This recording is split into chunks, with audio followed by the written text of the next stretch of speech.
Alright, we got a 2012 Yukon 1500 5.3.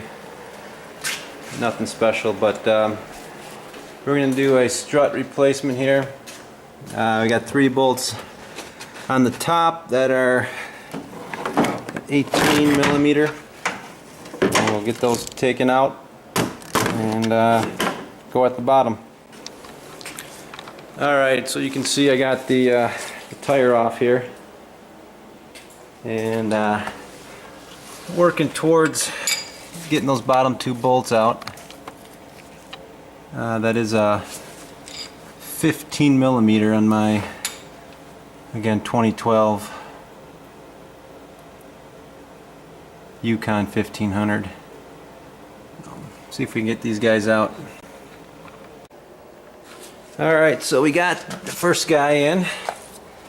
Not too bad.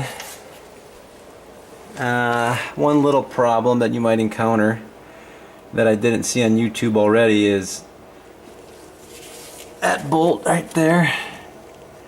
You can see it is just rusted together. I've had penetrating oil on it for about 2 hours. I just gave up. So I just used my jack stand to get my strut in place. So one thing I don't like about these new struts is they didn't give me these new little nuts for the bottom. So obviously you can see I got the old ones on. So Monroe, if you're watching, that would be nice.